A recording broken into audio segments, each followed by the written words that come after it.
السلام علیکم ورحمۃ اللہ وبرکاتہ نحمدہ ونصلی ونسلم علی رسولہ الکریم وعلی آلہ طیبین الطاہرین واصحابہ الاکرمین اجمعین وعلی من تبعہم بإحسان الی یوم الدین اما بعد وقال تعالی فی شان حبیبہ الکریم ان اللہ وملائکتہ یصلون علی النبی یا ایہا الذین آمنوا صلوا علیہ وسلموا تسلیما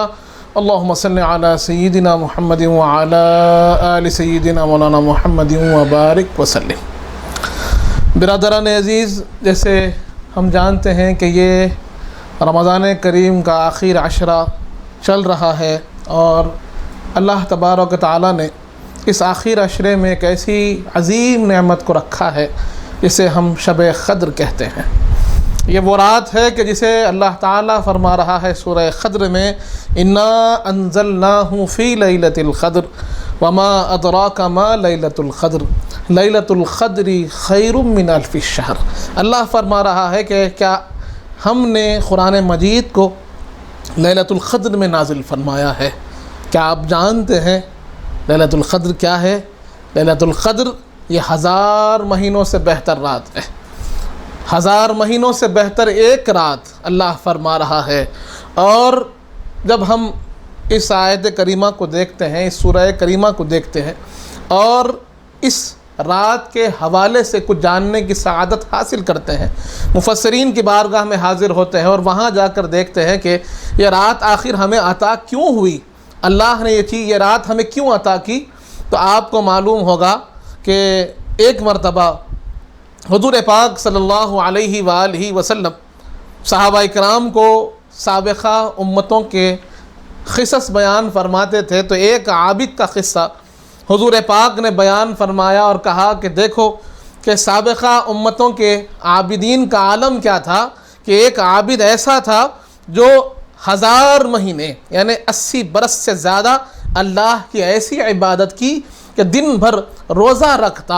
اور اللہ کی راہ میں جہاد کرتا اور رات بھر اللہ کی یاد میں ذکر کرتا اور اپنے آپ کو اللہ کی راہ میں ایسے مشغول رکھتا کہ بس اس کی عبادت کو دیکھ کر صحابہ کرام نے رشک کیا۔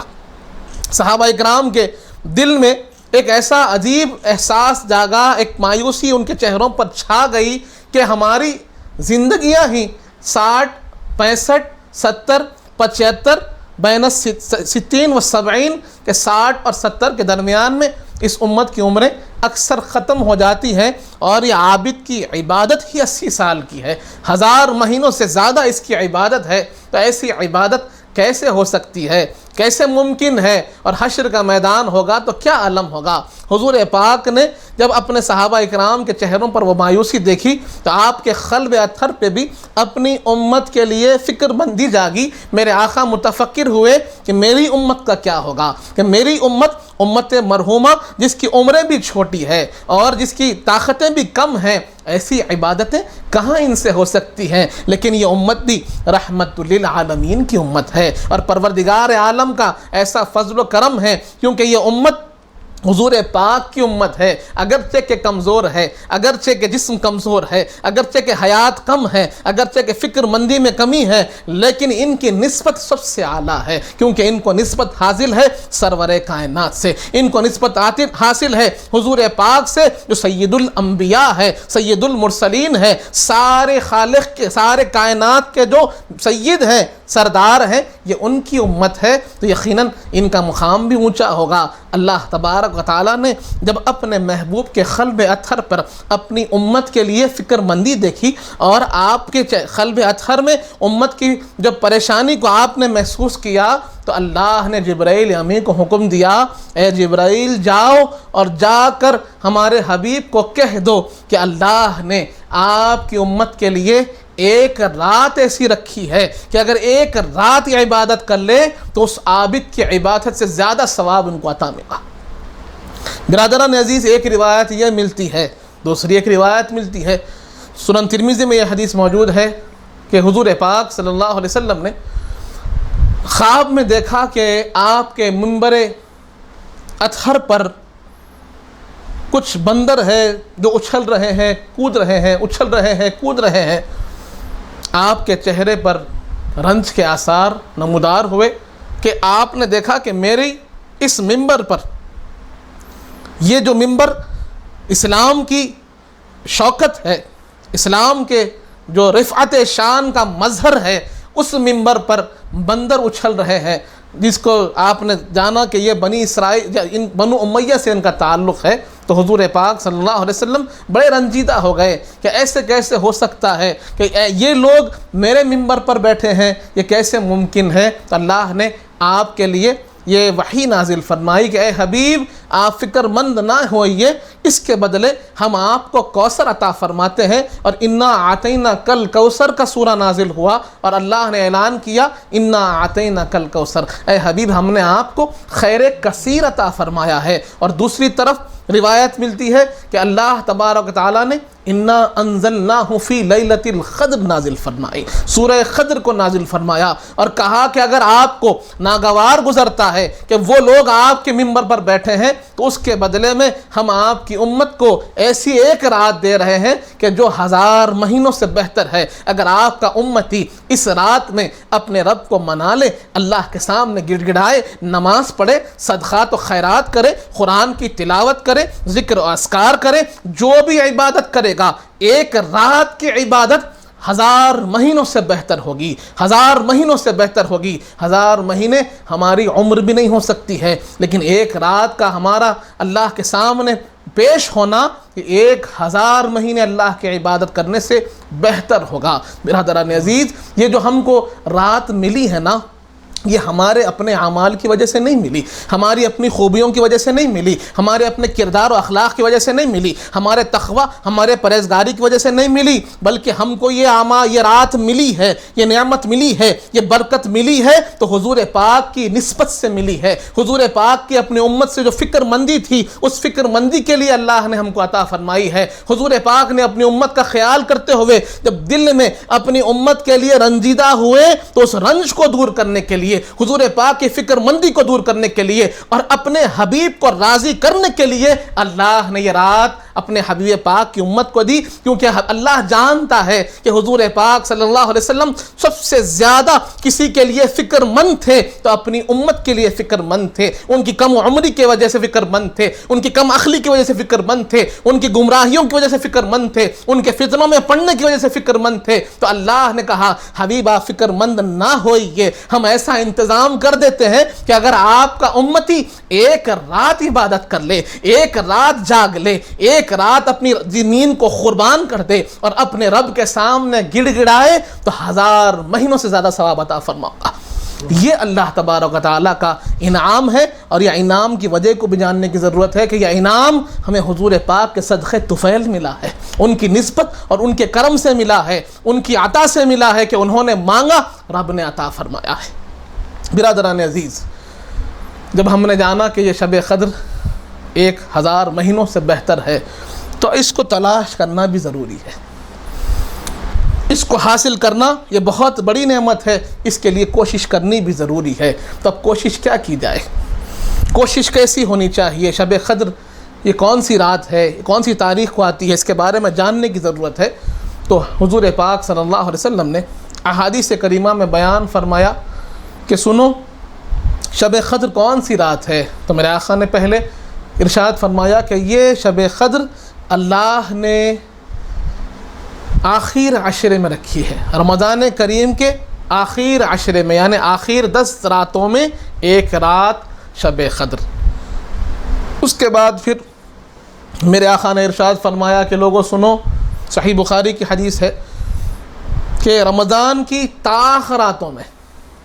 جو وتر راتیں ہوتی ہیں، تاخراتیں ہیں، اس کے اندر اللہ نے شب قدر کو رکھا۔ اب تاخراتیں کون سی ہیں؟ 21ویں شب ہے، 23ویں شب ہے، 25ویں شب ہے، 27ویں شب ہے اور 29ویں شب ہے، یہ 5 راتیں۔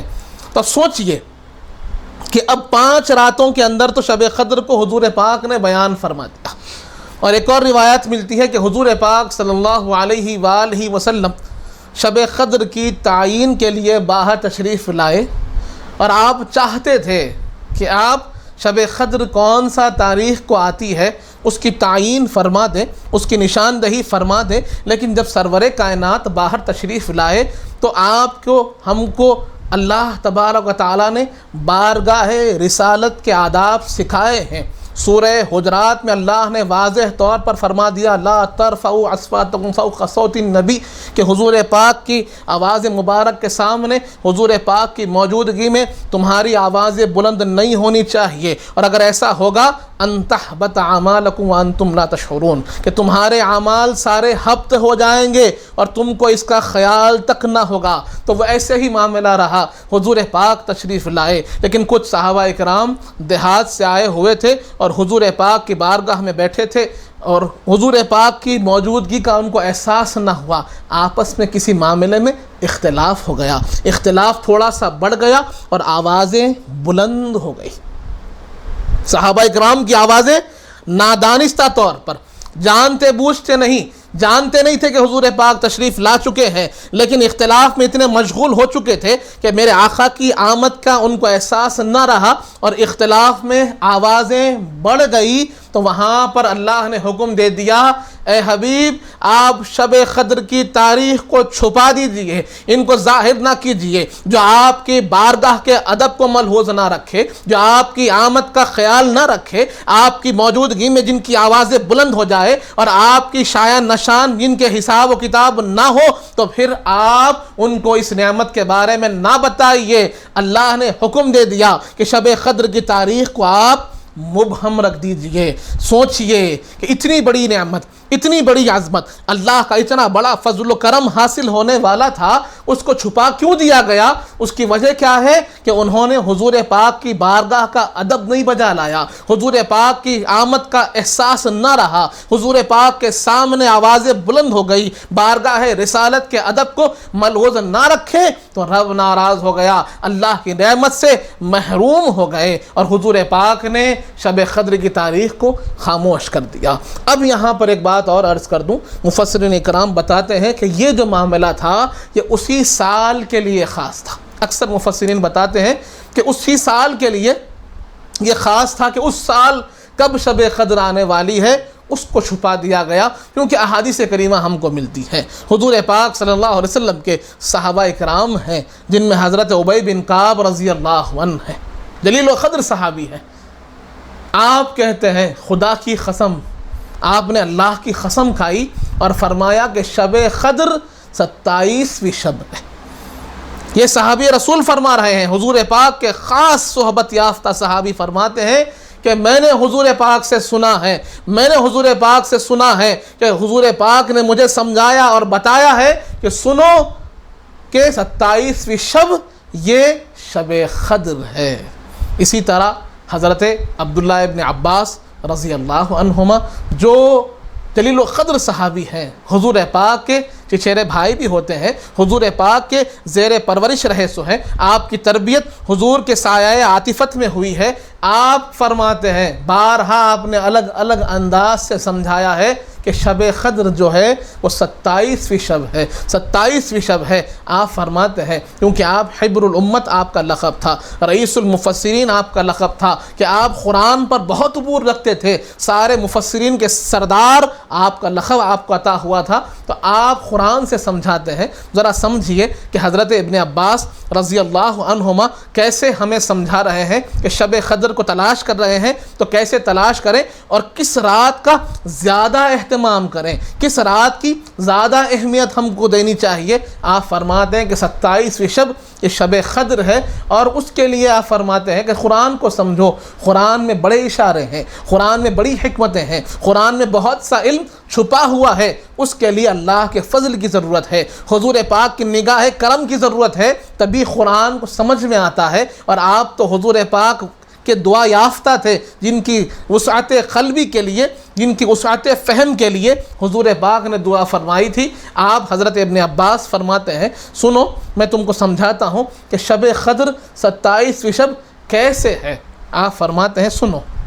اگر تم سورہ قدر کو پڑھو گے، سورہ قدر کو پڑھیں گے تو بات سمجھ میں آئے گی کہ انا انزلناہ فی لیلۃ القدر وما ادراک ما لیلۃ القدر لیلۃ القدر خیر من الف الشہر۔ تنزل الملائکۃ والروح فیہا بإذن ربہم من کل امر سلام ہی حتی مطلع الفجر۔ تو یہاں پر آپ فرماتے ہیں کہ اللہ تبارک و تعالیٰ نے 3 مرتبہ لیلۃ القدر فرمایا۔ لیلۃ القدر کا جو لفظ استعمال فرمایا وہ 3 مرتبہ فرمایا، اور اگر ہم لیلۃ القدر کے جو حروف ہیں اس کو دیکھتے ہیں وہ کتنے ہیں تو وہ 9 ہیں۔ آپ حضرت ابن عباس رضی اللہ عنہما فرما رہے ہیں، اگر کوئی عام کہتا تو کہتے بھئی تمہارا اپنا سوچنا ہے، لیکن جب صحابی رسول فرماتے ہیں تو وہاں پر ہمیں ماننا ہوگا، ان کی تحقیق کے سامنے اپنا سارے خم تسلیم کرنا ہوگا اور وہاں پر سننا ہوگا۔ آپ سمجھاتے ہیں کہ اللہ جو استعمال کر رہا ہے الفاظ کو کہ لیلۃ القدر 3 مرتبہ آیا ہے، اور اس کے حروف کو دیکھتے ہیں تو 9 ہے، اور آپ کہتے ہیں کہ جب 9 کو 3 سے ضرب دو کتنے ہوتے ہیں؟ 27 ہوتے ہیں۔ اسی طرح آپ فرماتے ہیں کہ ایک اور مناسبت یوں بھی پیدا ہوتی ہے، آپ کہتے ہیں کہ سورہ قدر اگر پڑھتے ہیں تو آپ دیکھیں گے کہ اس کے جو الفاظ ہیں اس کی آپ گنتی کریں گے تو 26 لفظوں تک اللہ تبارک و تعالیٰ نے اس کے ناموں کا ذکر کیا، اور 27واں جو لفظ اللہ نے استعمال فرمایا وہ ہے ہیا، اشارہ کیا، یہ اس میں اشارہ ہے، ضمیر کو استعمال فرمایا اور بتایا کہ یہ حضرت ابن عباس فرماتے ہیں جب اللہ یہ کہتا ہے تو صرف لیلۃ القدر مراد نہیں ہے، وہ 27واں مقام بھی مراد ہے اور 27ویں تاریخ بھی مراد ہے، اس لیے آپ کہتے ہیں کہ 27ویں شب ہے۔ اسی طرح حضرت ابن عباس کا ایک اور مشہور واقعہ آپ کے سامنے عرض کروں، حضرت عمر فاروق رضی اللہ عنہ کا زمانہ، آپ وہاں پر خلیفۃ المسلمین حضرت عمر فاروق ہیں۔ حضرت عمر فاروق حضرت ابن عباس رضی اللہ عنہما کو بہت چاہتے تھے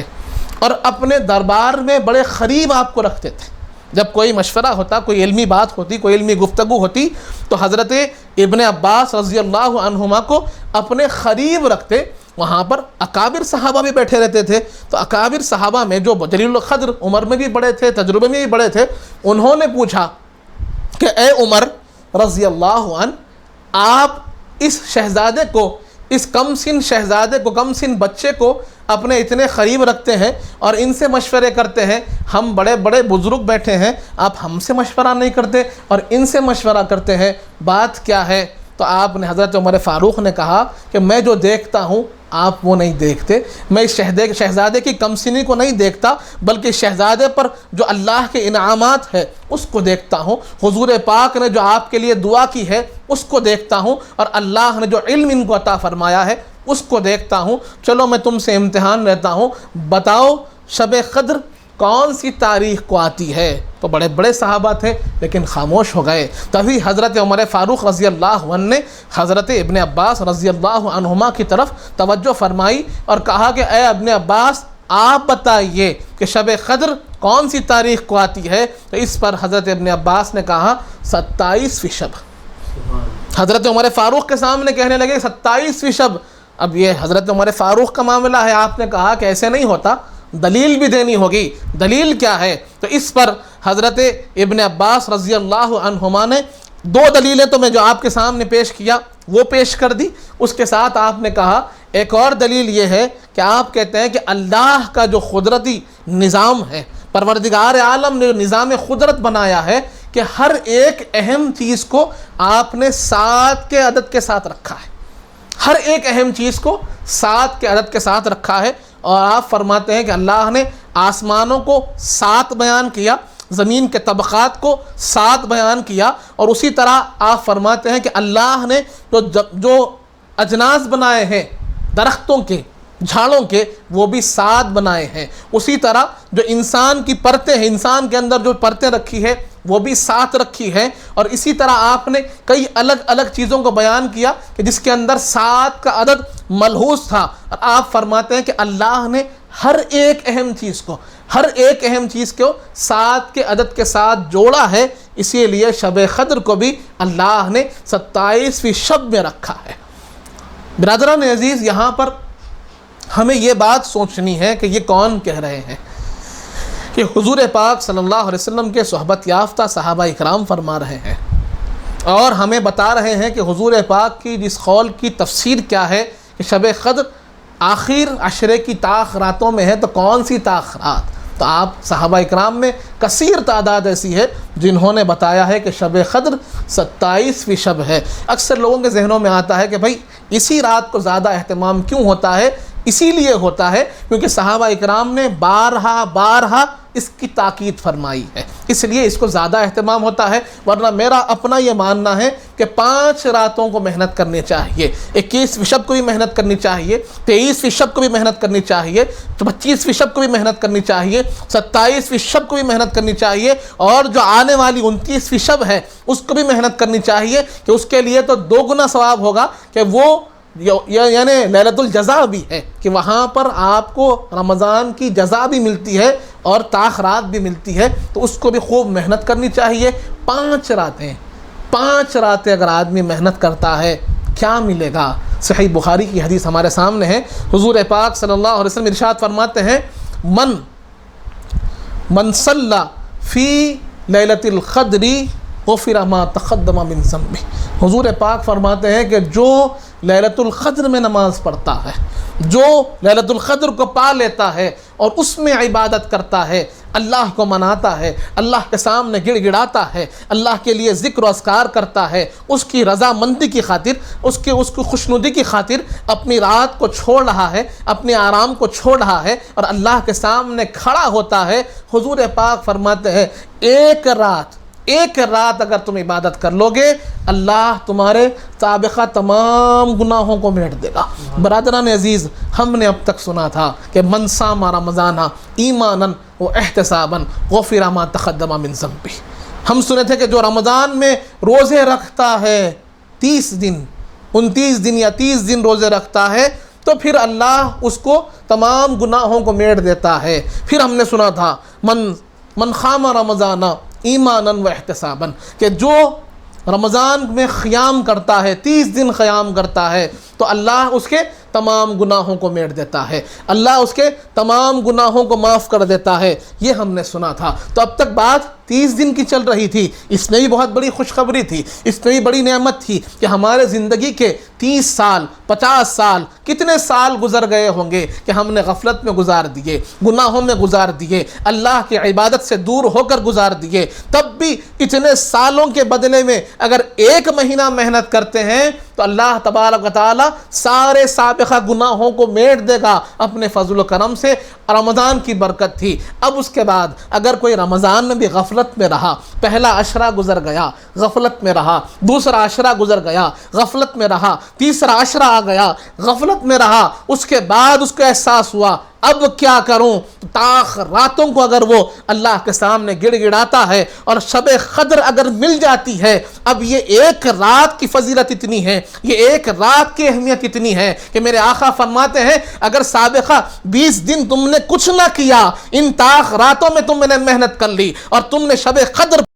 تو 1 رات کی محنت، 1 رات کی عبادت تمہارے سابقہ تمام گناہوں کو میٹ دے گی۔ جتنے گناہ تم نے کیے ہوں گے تم کو معلوم نہیں، ہم کو معلوم نہیں کتنے گناہ ہم سے ہوئے، ہم کو معلوم نہیں کتنی خطائیں ہم سے ہوئی، ہم کو معلوم نہیں کتنی لغزشیں ہم نے کی، کتنی نمازیں ہم نے چھوڑی، کتنوں کو دل کو ہم نے توڑا، کتنوں کے ساتھ ہم نے زیادتی کی، ظلم بھی ہوا، ہمارے ساتھ کتنے گناہ جڑے ہوئے ہیں معلوم نہیں، لیکن رب جانتا ہے اور وہ اعلان کر رہا ہے۔ حضور پاک ہم کو بتا رہے ہیں کہ تم رمضان کا اہتمام کر لو، اللہ تم کو جانتا ہے، اللہ تمہارے گناہوں کو میٹ دے گا۔ اگر تم رمضان میں بھی غفلت کیے، شب قدر کی تلاش کر لو، اللہ کے سامنے اس رات گڑ گڑا لو۔ یہ 1 رات اگر تمہیں مل جائے نا، ادھر سامنے 1000 مہینوں کا ثواب تم کو ملے گا، اور ادھر پیچھے جتنے تم نے گناہ کیے سب پروردگار میٹ دے گا۔ اس سے بڑھ کر کیا ہونا چاہیے کہ سابقہ گناہ بھی مٹ رہے ہیں، آگے 1000 سال عبادت کا ثواب بھی مل رہا ہے۔ کرنا کیا ہے؟ 5 راتوں کو محنت کرنی ہے۔ ارے زندگی کی 5 راتیں یوں ہی گزر جاتی ہیں، لیکن رمضان کی طاق راتیں، آخر عشرے کی طاق راتیں یوں ہی نہیں ہوتی، بڑی قدر و منزلت والی ہوتی ہے، کیونکہ اس کے اندر شب قدر چھپی ہوئی ہے، اور 27ویں شب کو تو خوب محنت کرنی ہوگی، ایک ایک لمحہ اللہ کی یاد میں گزارنا ہوگا، پروردگار عالم کو منانے کے لیے گزارنا ہوگا، کیونکہ یہ وہ رات ہے کہ جو طاق رات بھی ہے، اور جس کو صحابہ کرام نے قسم کھا کر کہا ہے کہ یہ شب قدر ہے، یہ شب قدر ہے، یہ شب قدر ہے، تو اس کو آپ چھوڑے نہیں، اس کو رائیگاں جانے نہ دیں، بلکہ اللہ کے سامنے گڑ گڑائیے، ایک ایک لمحے کی قدر کیجئے، ایک ایک رکعت جو آپ کر سکتے ہیں، چاہے نماز پڑھیے، چاہے روزہ رکھیے، چاہے روزہ تو رکھ لیا، چاہے آپ صدقہ کیجئے، خیرات کیجئے، ذکر کیجئے، قضائے عمری پڑھیے، آپ قضا کرنا چاہتے ہیں قضا کیجئے، نفل پڑھنا چاہتے ہیں نفل پڑھیے، ذکر کرنا چاہتے ہیں ذکر کیجئے، درود پاک پڑھنا چاہتے ہیں درود پاک پڑھیے، اگر کسی کو خیرات کرنا چاہتے ہیں خیرات کیجئے، جو عبادت پسند ہے وہ عبادت کیجئے، لیکن اس رات کو جانے مت دیجئے، کیونکہ میں آپ سے عرض کر رہا ہوں حالات ہمارے سامنے ہیں، ہم حالات کو دیکھ رہے ہیں، آج ہمارے نگاہوں کے سامنے ہم نے دیکھا ہے کہ کتنے ایسے تھے جو ہمارے ساتھ پچھلے سال تھے وہ چلے گئے، پچھلے مہینے تھے وہ چلے گئے، کل ہم نے دیکھا کچھ ہمارے ساتھ تھے آج نہیں، معلوم نہیں آج گزرے گا تو کل کون ہمارے ساتھ ہوگا اور کون جدا ہو جائے گا۔ یہ وبا ہے، یہ بیماری ہے، ہم دیکھ رہے ہیں کہ جوق در جوق لوگ ہم سے جدا ہو رہے ہیں اور اپنی خبروں میں جا کر آرام کر رہے ہیں، ہمیں بھی جانا ہے، معلوم نہیں وقت کب ہے، تو ایک ایک لمحے کو غنیمت جانیے، معلوم نہیں پھر یہ رات ملے گی نہیں ملے گی، معلوم نہیں رمضان اللہ پھر عطا کرے گا نہیں عطا کرے گا، اگر عطا ہو جائے تو صحت ہے، صحت رہے گی یا نہیں رہے گی، وقت ہے، وقت رہے گا یا نہیں رہے گا، توفیق ہے، توفیق رہے گی یا نہیں رہے گی، آج اللہ نے جو دیا ہے اس کو غنیمت جانیے، کل پر بھروسہ نہ کیجئے، آج جو کرنا ہے وہ کیجئے، آج کی ایک ایک لمحے کو آپ اس کی قدر کیجئے، اللہ کے سامنے گڑ گڑائیے، پیش ہو جائیے، اور پھر اللہ کیا فرماتا ہے لیلۃ القدر کے بارے میں، اللہ نے کتنے پیارے انداز میں بیان کیا، اس کی قدر کو سمجھیے، کیونکہ اس کا نام ہی اللہ نے قدر رکھا، یعنی عزت والی رات، قدر والی رات، مقام و مرتبے والی رات ہے یہ، اور آگے اللہ فرماتا ہے کہ تتنزل علیہم الملائکہ، کہ اللہ کی طرف سے فرشتے اترتے ہیں، اس رات اللہ فرشتوں کو بھیجتا ہے تاکہ لوگوں پر وہ اللہ کی رحمت کو عام کریں۔ اور یہ فرشتوں کے اترنے کا کیفیت کیسے ہوتی ہے تو مفسرین بتاتے ہیں کہ اتنے فرشتے اترتے ہیں اللہ کی رحمت کے ساتھ، اللہ اتنے فرشتوں کو اس دنیا پر بھیجتا ہے کہ یہ دنیا ان کے لیے تنگ ہو جاتی ہے، یہ دنیا ان کے لیے کافی نہیں ہوتی، اتنے فرشتے اس دنیا میں اترتے ہیں، اور اتر کر کیا کرتے ہیں، ہر اس شخص سے ملاقات کرتے ہیں جو اللہ کے ذکر میں مشغول ہے، جو مسجد کو جا رہا ہے، جو مسجد سے آ رہا ہے، جو نماز میں کھڑا ہوا ہے، جو رکوع میں ہے، جو سجدے میں ہے، جو ذکر میں ہے، جو تلاوت میں ہے، جو خیرات میں ہے، جو اپنے آپ کو رب کے سامنے استغفار میں ڈالا ہوا ہے، تو پھر یہ فرشتے اس سے ملاقات کرتے ہیں اور اس کے پاس کھڑے ہو کر، حدیث پاک میں آتا ہے کہ اس کے پاس کھڑے ہو جاتے ہیں اور کھڑے ہو کر اس کے لیے دعا کرتے ہیں کہ پروردگار عالم یہ تیرا بندہ ہے اور تیری راہ میں، تیرے یاد میں، تیرے ذکر میں اپنے آپ کو مصروف رکھا ہوا ہے، ہم دعا کرتے ہیں پروردگار اس کی تمام دعاؤں کو قبول فرما، تو اس کے عبادات کو قبول فرما، اس کے گناہوں کو میٹ دے۔ ایک ایک بندے کے پاس فرشتہ جا رہا ہے اور اللہ کے سامنے فرشتہ دعا کر رہا ہے، ہم جانتے ہیں کہ وہ فرشتہ معصوم ہوتا ہے، اور فرشتہ جب دعا کرتا ہے اللہ قبول کرتا ہے، رد نہیں کرتا۔ تو یہ شب قدر ہے کہ جہاں پر فرشتے ہمارے لیے دعا کرتے ہیں، اور ہم ہیں کہ خواب غفلت میں سوتے رہیں، یہ رات کو ہم غفلت میں نہیں گزار سکتے، اس کی خوب ہم کو اہمیت کو جاننا ہوگا۔ اور یہ رات کیسی ہے، اللہ فرما رہا ہے سلام ہی حتی مطلع الفجر، یہ رات سلامتی والی رات ہے، یہ رات ہر ایک کو سلامتی والی رات ہے کہ اس کے اندر کسی کو کوئی زحمت نہیں ہوتی، ہر ایک سکون پاتا ہے، سلامتی پاتا ہے۔ اور اس رات کی ایک اور خصوصیت یہ ہے کہ پروردگار عالم اس رات پہ تمام زندگی کے اہم جتنے بھی کام ہوتے ہیں، ایک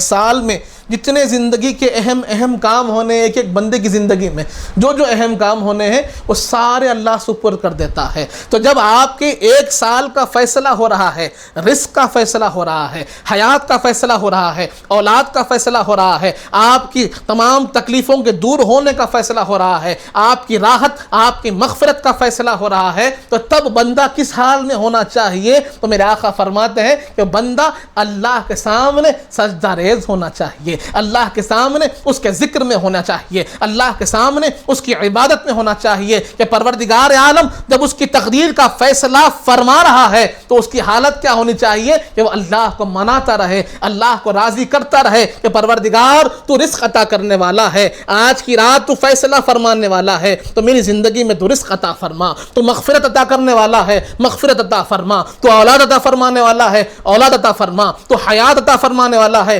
حیات عطا فرما، تو صحت عطا فرمانے والا ہے، تو صحت عطا فرما، تو والدین کی سرپرستی عطا فرمانے والا ہے، وہ عطا فرما، ہمارے والدین کو صحت دینے والا ہے، ان کو صحت عطا فرما۔ تو جو مانگنا ہے، مانگنے کی رات آج کی رات ہے، رب کو منانے کی رات آج کی رات ہے، تو آج اگر کچھ کرنا چاہتے ہو تو سب کچھ چھوڑو، رب کو منا لو، وتبتل الیہ تبتیلا، سب سے کٹ جاؤ، رب سے جڑ جاؤ، اس کے سامنے گڑ گڑاؤ، وہ غفار ہے، وہ رحمان ہے، وہ رحیم ہے، وہ تمام چیزوں کو معاف کرنے والا ہے، وہ ارحم الراحمین ہے، وہ ہر ایک پر رحم کرنے والا ہے، وہ ستار ہے، ہر ایک کو عیب کو چھپانے والا ہے، اس نے اعلان کر دیا ہے ادعونی استجب لکم، مجھ کو پکارو میں تمہیں جواب دوں گا، وہ رب ہے، وہ رب ہے، وہ رب العالمین ہے جو تمہیں بلا رہا ہے، تم اس کے بارگاہ میں چلے جاؤ، جو مانگتے ہو مانگو۔ حالات کو دیکھ رہے ہیں،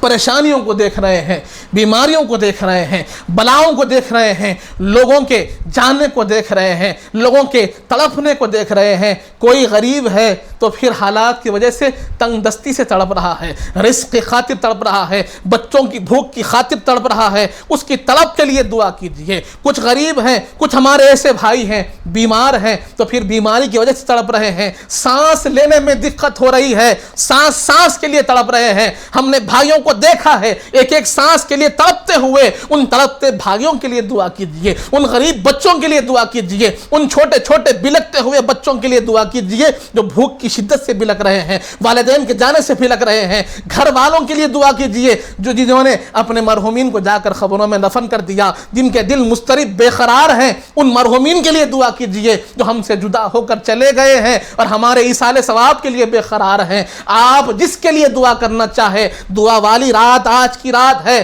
مانگنے والی رات آج کی رات ہے، اللہ کی عطا کی رات آج کی رات ہے، جو مانگو اللہ عطا فرمانے والا ہے۔ بس کرنا کیا ہے کہ اپنے آنکھوں میں آنسو لیجئے، رب کے سامنے پیش ہو جائیے۔ یقیناً ہم گناہگار ہیں، ہم خطا کار ہیں، لیکن اس کی رحمت سے امیدوار ہیں کہ وہ عطا کرنے والا عطا کرے تو گناہگاروں کو سخی بنا دیتا ہے، اچھا بنا دیتا ہے، صاف و پاک کر کر ولی بنا دیتا ہے۔ وہ جو چاہے کرتا ہے، اس کے سامنے پیش ہو کر تو دیکھو، اس کے سامنے اپنے آپ کو جا کر تو دیکھو، پہنچا کر تو دیکھو۔ اللہ نے آپ کو موقع دیا ہے، اللہ نے ہم کو موقع دیا ہے، یہ حضور پاک کا صدقہ طفیل ہے کہ حضور پاک نے ہمیں یہ راستہ دکھایا ہے، حضور پاک نے اپنی امت کے لیے فکر کی، اللہ نے شب قدر عطا فرما دی۔ ان وقتوں کو، ان لمحوں کو جانے نہ دیجیے، اللہ کے سامنے پہنچ جائیے۔ ایک بات کہتا ہوا بات کو ختم کر دوں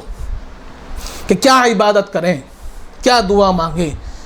تو عبادت جو ہو اخلاص کے ساتھ ہو، جو مانگے سچے دل سے مانگے، چھپ کر مانگے، تنہائی میں جا کر مانگے، رب کے سامنے مانگے، کسی اور کا خیال نہ ہو، صرف رب کا خیال ہو، صرف اس کا خیال رکھ کر مانگیے، وہ عطا کرنے والا ہے، یہ یقین رکھ کر جانیے۔ جب دعا مانگے تو اس میں یقین ہونا چاہیے کہ رب دیتا ہے، دیتا ہے، دیتا ہے، اس میں شک نہیں ہونا، یقین ہونا۔ دوسری چیز، یہ دعا کے لیے کون سی دعا مانگیں؟ الفاظ اگر کم پڑ جائیں، حضور پاک نے فرمایا ہے کہ اللہ سے مانگو اللہم انکا عفو تحب العفو فاعف عنی، پروردگار تو معاف کرنے والا ہے، معاف کرنے والوں کو پسند کرنے والا ہے، مجھے معاف فرما دے، مجھے معاف فرما دے۔ اللہ کے سامنے ان الفاظ سے اپنی معافی طلب کیجئے۔ دوسری طرف ایک روایت ضرور ملتی ہے کہ اگر آپ کو عبادت، خصوصی عبادت کرنی ہے، آسان عبادت، ویسے تو بہت سی عبادتیں ملتی ہیں لیکن ایک نماز ایسی ملتی ہے جو بڑی آسان ہے اور بہت مجرب، بہت فائدہ بخش ہے۔ حضور پاک صلی اللہ علیہ وسلم نے ارشاد فرمایا کہ شب قدر جو بندہ مومن رب کے سامنے 2 رکعت نماز پڑھتا ہے، 2 رکعت نماز اس کیفیت میں پڑھ رہا ہے، نفل نماز ہے، پہلی رکعت میں سورہ فاتحہ پڑھے اور 7 مرتبہ سورہ اخلاص پڑھے، یعنی قل هو اللہ احد کا سورہ 7 مرتبہ، پہلی رکعت میں سورہ فاتحہ، اس کے بعد قل هو اللہ احد کا سورہ 7 مرتبہ پڑھے، اس کے بعد 1 رکعت مکمل ہو، دوسری رکعت میں پھر قرات میں ٹھہرے تو پھر سورہ فاتحہ پڑھے، پھر 7 مرتبہ قل هو اللہ احد کا سورہ یعنی سورہ اخلاص پڑھے، اس کے بعد اپنی 2 رکعتوں کو مکمل کرے، سلام پھر لے، تشہد پڑھنے کے بعد، درود ابراہیم پڑھنے کے بعد، دعائے معصورہ پڑھنے کے بعد سلام پھیریں، اور سلام پھیرنے کے بعد وہاں سے اٹھنا نہیں ہے، وہیں پر بیٹھے رہنا ہے، رب کی بارگاہ میں حاضر ہے، اسی بارگاہ میں اپنے آپ کو پیش کر کر دعا کرنی ہے، استغفار کرنا ہے۔ کیسا؟ استغفر اللہ واتوب الیہ، استغفر اللہ واتوب الیہ، استغفر اللہ واتوب الیہ، استغفر اللہ واتوب الیہ، 70 مرتبہ پڑھنا ہے، استغفر اللہ واتوب الیہ، وہیں پر بیٹھے بیٹھے 70 مرتبہ پڑھنا ہے، اس سے پہلے نہیں اٹھنا ہے۔ اور میرے آقا فرماتے ہیں کہ اگر تم ایسے پڑھو گے، اپنے رب کو منانے کے لیے اس کی بارگاہ میں اپنے آپ کو پیش کر کر اس انداز میں عبادت کرو گے تو اللہ کی رحمت جوش میں آئے گی۔ اور میرے آقا فرماتے ہیں کہ بندہ وہاں سے اٹھنے سے پہلے اللہ اس کے گناہ بھی معاف کر دے گا، اس کے والدین کے گناہ بھی معاف کر دے گا، اور ان کا ٹھکانہ جنت بنا دے گا۔ اس سے بڑھ کر کوئی اور فائدے کی بات نہیں ہے۔ یہ رات بڑی عظمت والی رات ہے،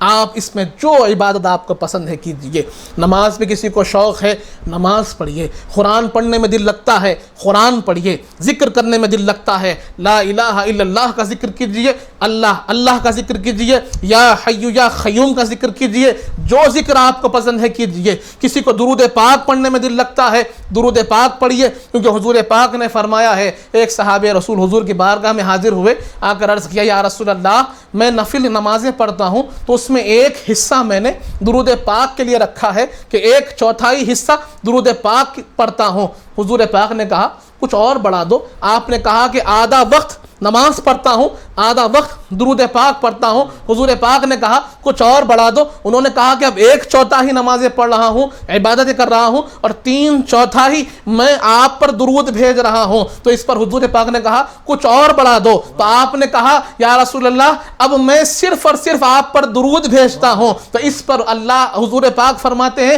یہ تمہارے لیے بہتر ہے، اور اللہ تمہارے تمام تر پریشانیوں کو، تمام تر دعاؤں کو، اگر تم دعا کرنا بھول بھی جاؤ تو اللہ وہ دعاؤں کو بھی عطا کرے گا جو تمہارے دل میں خیال نہ آیا ہوگا، جس کا تم نے ابھی سوچا نہ ہوگا، اللہ وہ چیز بھی درود پاک کے صدقے میں تمہیں عطا کرے گا۔ تو جو پڑھنا ہے پڑھیے، آپ جو جس چیز میں دل لگتا ہے وہ عمل کیجئے، لیکن اس رات کو، ان دنوں کو خرائے گاہ جانے نہ دیجئے۔ اپنے بھائیوں کے لیے، اپنی بہنوں کے لیے، ساری امت کے لیے، امت کی پریشانیوں کے لیے، ان کی بلاؤں کے لیے، اس کے دور ہونے کے لیے، ان کے امراض کے ٹلنے کے لیے، شفا یابی کے لیے، کامیابی کے لیے، رزق میں برکت کے لیے، پریشانیوں کے دور ہونے کے لیے دعا کیجئے۔ اپنے ساتھ اپنے بھائیوں کی، اپنے حضور پاک کی امت کی دعا ضرور کیجئے، انشاءاللہ اللہ کرم فرمائے گا۔ انہی چند کلمات کے ساتھ آپ سے رخصت ہوتا ہوں کہ پروردگار عالم جب تک زندہ رکھ، سلام پر رکھ، موت ایمان پر دے،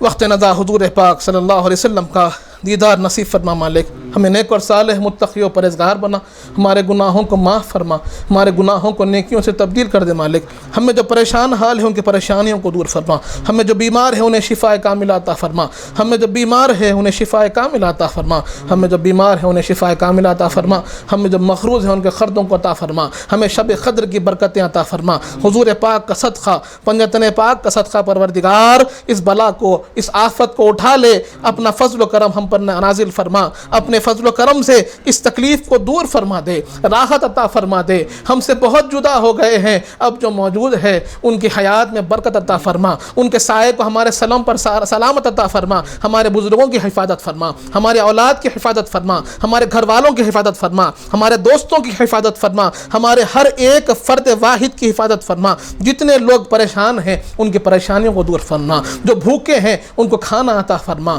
جو پریشان ہیں، جو بیمار ہیں انہیں شفا عطا فرما، جو پریشان، جو بچے بلک رہے ہیں ان کو سکون، ان کو راحت عطا فرما، ان کے والدین کا سایہ ان کو عطا فرما دے پروردگار، ان کی تکلیفوں کو تو دور فرما دے پروردگار۔ تو برابر تو آرام الراحمین میرا رب العالمین، تو معاف فرمانے والا ہے رب، تو رحم فرمانے والا ہے، تو رحم فرما۔ یا غیاث المستغیثین اغثنی انت ولی فی الدنیا والآخرہ۔ وصلی اللہ تعالی علی خیر خلقہ سیدنا محمد وعلی آلہ وصحبہ وسلم۔ والحمد للہ رب العالمین.